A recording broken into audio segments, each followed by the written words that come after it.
First-person shooters are some of the most popular games in the world, thanks to franchises like Battlefield, Halo, Call of Duty, and many, many others. But what about the first-person shooters that didn't really break through? Because the FPS market is so dominated by a handful of franchises, it makes it extremely difficult for something new to get realized, and that has led to a lot of solid games and concepts being forgotten. What is up, guys? Jimmy, your Chaos. Welcome to Chaos Top 10s. Today, we're going to be checking out 10 first-person shooters that were one and done that I feel should give it a go again. These are those games that were a very unique concept and a new IP, but unfortunately they never got continued due to a lack of financial or critical success. Let's give them another chance. Kicking off our list today is a game called Time Shift, and this is a game that was developed by Saber Interactive and published by Sierra Entertainment in 2007. Now, it was a sci-fi FPS that dealt with very, very interesting time travel mechanics, both in the story and in the gameplay. You played as a scientist who works with a group of other scientists who create a suit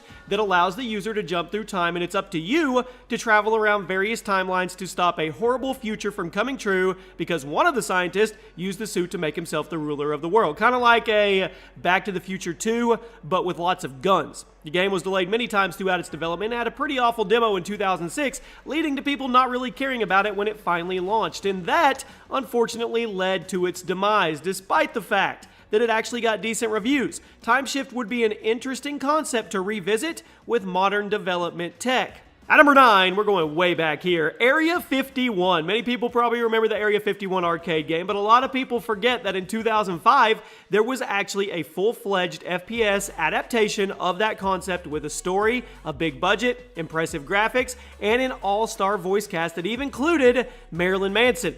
This adaptation of the classic arcade game told the story of a group of operatives who go to Area 51 to help clean up a very strange alien virus that has broken out and started taking over the bodies of the workers and the soldiers that were there.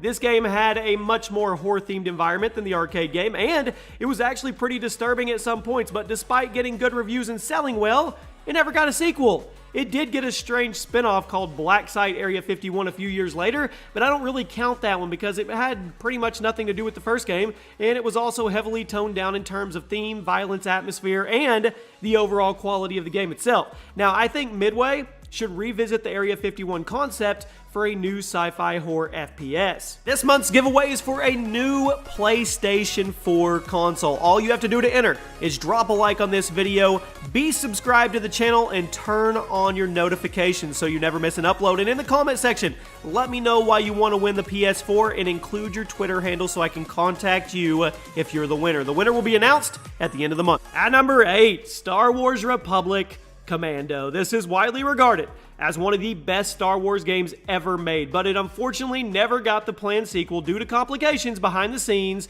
with LucasArts, and it shut down in 2013. Republic Commando was released in 2005, and it was a tactical squad-based FPS where you played as an elite group of clone troopers during the Clone War, and you carried out special missions and dangerous ops involving the Trade Federation and the Trandoshans. The story was praised by critics and fans for giving the clone troopers more character and actually making you care about these soldiers in a way that the movies weren't able to do. And the multiplayer was fun. Unfortunately, this game came out in 2005. You know what else came out around then? Halo 2. It was dominating the FPS sci-fi scene and causing many to write Republic Commando as a cash-in and the game underperformed financially, leading to the sequel never getting far into development until it was officially canceled with the shutdown of LucasArts. We seriously need a Republic Commando 2, especially with modern technology. At number 7, we have Brink. Brink was definitely an interesting case. Released in 2011, it was a team-based FPS developed by Splash Damage and published by Bethesda, of all people. The concept was a big battle between two post-apocalyptic factions, and the combat was pretty interesting, blending FPS with parkour movement. Unfortunately, due to the lack of content and horrible technical issues at launch, Brink died off extremely quickly and was forced to switch to a free-to-play model in 2017, and not even that was enough to save it. But despite the fact that the game itself is kind of trash, the concept is actually pretty interesting. The art style was cool, the world was interesting, and the gameplay is pretty solid and unique. It's just a shame that it was rushed out the door. It had potential. At number 6, we have Shadowrun. It's a tabletop RPG that has been around for a long time, but in 2007, Microsoft decided to try to bring that world over to the FPS genre, and the result was, well, I thought it was pretty cool. Heavily inspired by the gameplay of Counter-Strike, Shadowrun was a fast-paced FPS with a lot of strategy and teamwork involved, but it also blended various magic elements like the tabletop game to make it more like the source material, which I thought made it pretty unique. It's not every day, guys, that you get an FPS game that blends modern military weaponry with magic and spells, and that was a pretty cool combination. Unfortunately, the game was seen by many as a lame cash-in on the Shadowrun legacy, and it didn't last very long, but I think it'd be cool to see this concept given one more shot, or at least some FPS game blending magic and guns. It's a cool idea that nobody's really doing anything with. Cracking into the top 5, one of the worst games ever, and I'm going to put it on this list, Aliens Colonial Marines. Before you roast me in the comments, let me explain, all right? Aliens Colonial Marines is a piece of crap. There's no denying that, but you can't deny the concept was good. Plus, the whole reason this game was so disappointing was because the original demos and the concept videos looked amazing. Now, you can't tell me that if a competent studio were to give this concept one more try and they were to replicate the original demos from Colonial Marines, that you wouldn't be interested in it. I would love to see a studio try and revisit the Colonial Marines universe and do that concept some justice, but I seriously doubt that's going to happen. This game is widely regarded as one of the worst ever made, and the fact that they lied and basically showed off something that wasn't even the game. So it's not a stigma that you can easily shake or try to reboot, unfortunately. It's probably never happening.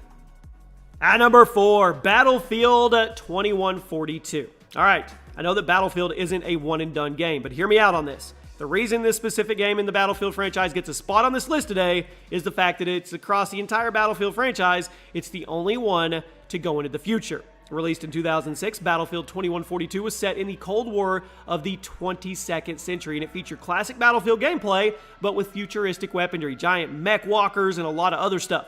Now, I know a lot of people are burnt out on sci-fi shooters right now, but if there's one studio I trust to make something original with that genre, it would be DICE. I would love to see Battlefield 2142 get continued. And speaking of getting burned out, people are starting to get burned out on going back to the World War era as well.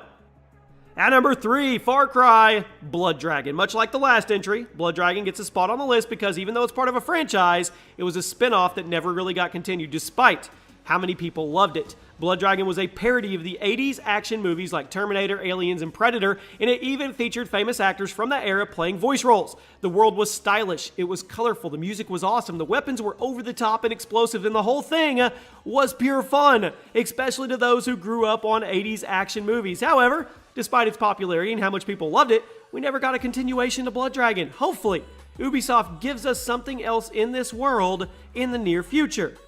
At number 2, Lawbreakers. Again, let me explain myself before you roast me in the comments, okay? Was Lawbreakers a failure? Yes. Was Lawbreakers a bad game? Absolutely not. Lawbreakers was released in 2017, perhaps honestly, probably the worst time it could come out because it was following a series of bad PR statements and business model changes. The game was dead on arrival and it was never able to bounce back. Lawbreakers itself was a team-based hero shooter, much like Overwatch, but with a more realistic style and more emphasis on the physics and the speed of the gameplay. While there's absolutely no way we'll ever get a continuation because of the shutdown of Boss Key Productions, I would honestly love to see another studio take the concept and give it one more shot because the gameplay of Lawbreakers was genuinely fun to watch and it had some very, very unique elements to it as well. And finally, at number 1 today, Doom 2016. The 2016 Doom reboot was easily one of the best games of that year and an excellent return to form for the Doom franchise. The gameplay was fluid and true to the original, and the level design was great and full of secrets. And it even featured multiplayer. It wasn't that great, but it was still okay and fun for fans of old school shooters. Despite the success of the game and the cliffhanger ending, we are yet to hear a peep about whether or not we're getting a sequel. Personally, I think we'll get one eventually, but the fact that we haven't heard anything about it kind of makes me a little worried. Now, obviously, I don't want a sequel to be rushed through development, but I'm definitely concerned that Bethesda and ID Software may be focusing elsewhere and ignoring the possibility for one. I guess only time will tell if the story gets continued, but it's a no-brainer. It was a success. Continue the story. And there you have it, my friends. Those are 10 one-and-done FPS games that should get one more shot. Let me know one that did not make this list that you feel should get another shot. Don't say Homefront, please. If you guys enjoyed the video, drop a like. Make sure you're subscribed. Turn on those notifications. You can see it on the screen right now. It's a simple process to make sure you get notified when a new video goes up. If you guys want to check out other video game top 10s, there is a link to a playlist below. I hope you guys have a great day, and I'll see you soon.